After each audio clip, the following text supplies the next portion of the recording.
Homelessness in Waterloo region, in Kitchener, particularly a thing we see it often downtown. So I work downtown, I used to live downtown, and I've never ever seen downtown look the way it does with as many people on the street who have no place for shelter, especially during the day. The shelters are overcrowded, many have been shut down with the Out of the Cold program disappearing a couple years ago. So we're now in a condition where there's just a lot of people who have to sleep rough. There are 10 cities. The 10 cities get shut down. There's a lot of violence against the homeless.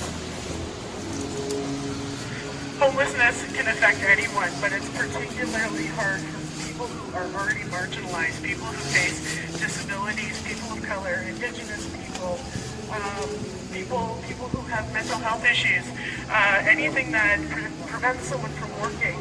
But even at that, some of the most comfortable seeming people are only 3 months away from being homeless if something happens in their lives. I'm going to read because I tend to babble if I don't go off the paper. I'm sorry that I probably will too though. So today I come and stand before each of you, every one of us, no differently than I did our city recently, to say this. Together we've caused an accident. Together, every one of us has contributed to this situation. Our current housing crisis and struggles that our neighbors and fellow citizens are facing, we have created this. So, because we never intended to, today we also have to choose.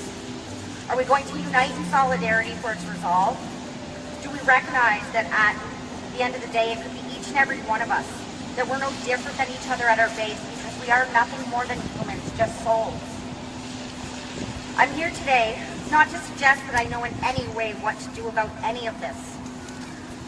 Because at the end of the day, that's a choice for every single citizen to make and to bring forth and to unite behind. The onus of responsibility to manage not only the crisis of today, but the potential impact on every single one of us due to the climate change situation that we are facing is on all of us. Together, not at all.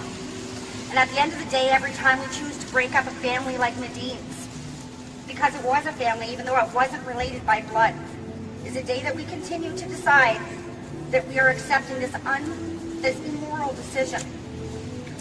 We can't change our systems, not instantly, but that will happen over time. Because we will evolve, because that's what we do. And this will happen as we change our communities so that our systems may better reflect who we are and represent us, and who we have become and who we are choosing to be. But to do so, we need to first toss away our egos and find our neutral grounds. Because it's time to remove the profits, the stigmas, and the politics, but not for their division, but for their unity, and recognizing that they exist. We also need to be focusing on including the qualitative data that we have not been until now, which is found in the voice of those who are facing the deepest of these struggles. Because at the end of the day, we all must survive. But this will only be done with the solidarity of effort.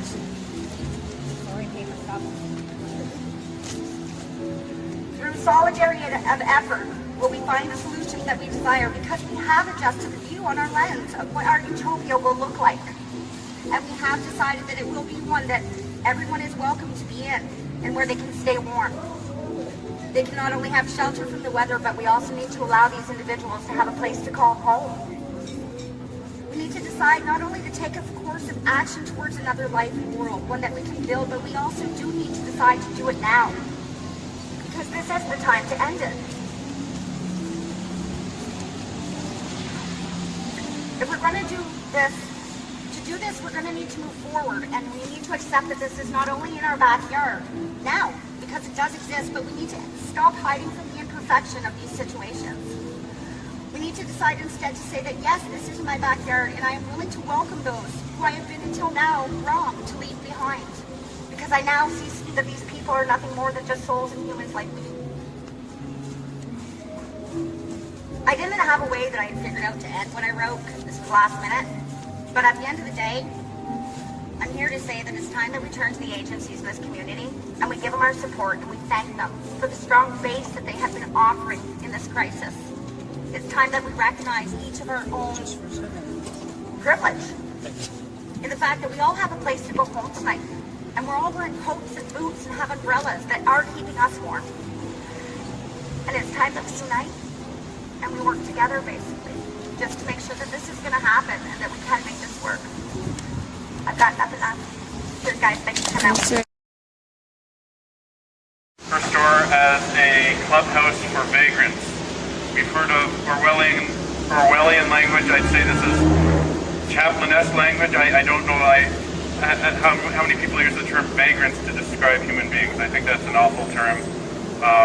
It made me, when I looked it up, the reason why I thought Chaplinesque, the other term, similar term was tramp. It's a very antiquated, hateful term to describe a human being that is suffering the conditions of homelessness. And this type of attitude that we have to confront, it's not just this individual decision by this one landlord. It is an attitude that is unfortunately enshrined in some of our bylaws. At the City of Kitchener, there's a minimum separation distance. You cannot open a new lodging house that is a home with many different homes within it. It's not an apartment building, so it would have a shared kitchen. It's one of the more affordable types of housing, and it's very much needed. It's not good enough, but it's still very necessary for people that are trying to get off the streets and trying to have a home for themselves.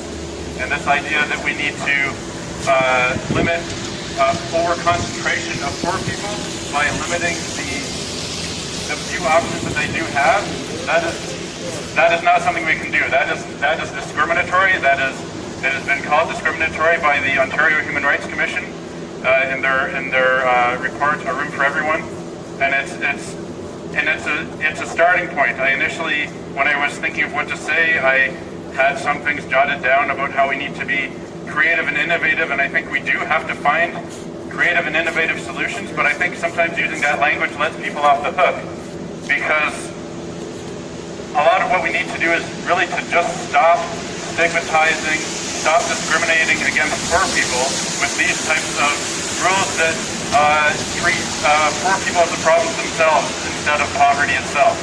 So I think that is the starting point, and that's only the starting point, but hopefully that will also lead to more options, but also change the conversation so that the next question is, what do we do about poverty? What do we do about really making the kind of deep changes in our society that can prevent this kind of problem in the first place? So thank you very much for coming.